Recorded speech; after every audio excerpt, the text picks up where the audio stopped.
Oh, that's Marc Ferrari tearing it up in the 80s rock band KCAL.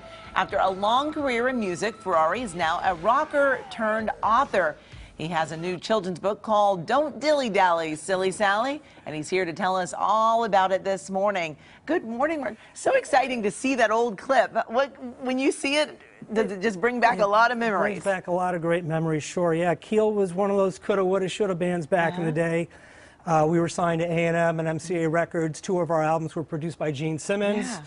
And we had a really good run at it. We toured with guys like Bon Jovi, Motley Crue, Aerosmith, Queensryche, Dio, the whole lot of them. And you even did a little playing in a big movie. Well, I was also the guitar right? player in Wayne's World 1 and 2. Yeah, that came through our relationship with Penelope Spheres, who directed a video for KCAL, and of course she went on to direct Wayne's World 1.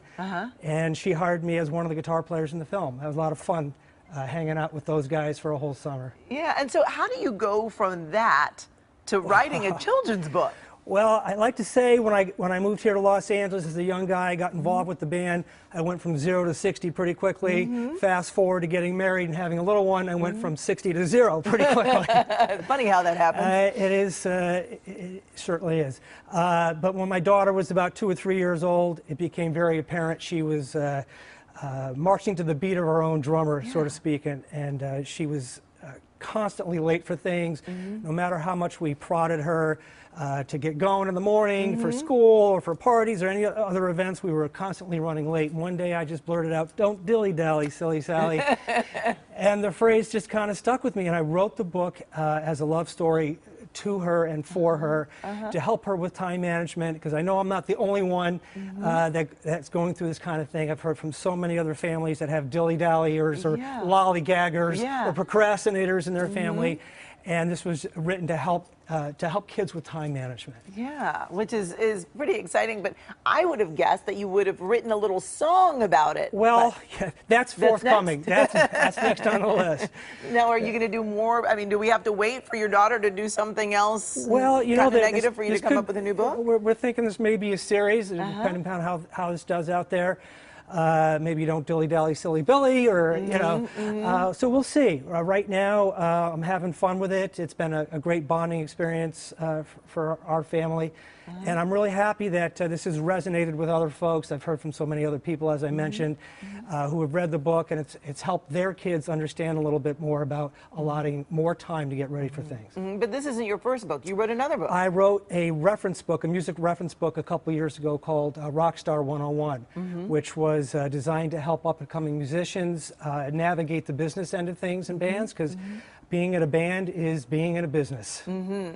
What kind of got you into writing books? Well, I wanted, in the case of the business book, I wanted to share my knowledge with up-and-coming musicians. I heard from so many people who didn't know what to expect when they signed their first record deal. What's it really like on the road? How do you put your team together? All that kind of thing. So I thought it would be great just to to share my knowledge with that. In the case of my children's book, it was kind of it wrote itself. Exactly. Exactly. What about playing? Are you still playing any music? We play a little bit, yeah. Our band KCAL is now kind of on the old fogey circuit.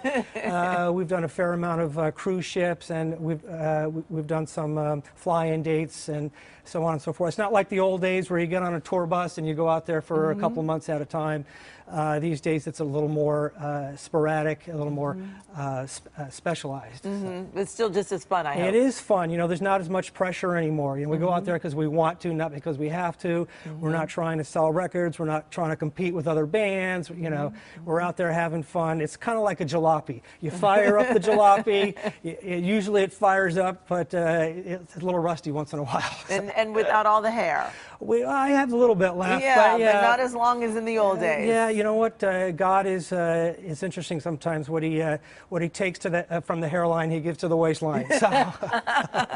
Very well put. Very well put. Thank you so much. It's my Marc. pleasure. Thank you for having me. We appreciate you coming here this morning. And again, the book is called Don't Dilly-Dally, Silly Sally. It's for sale on Amazon. And to learn more about Marc, we have a link to his website on our website. Just go to KCAL9.com and click Seen on TV. We'll be right back.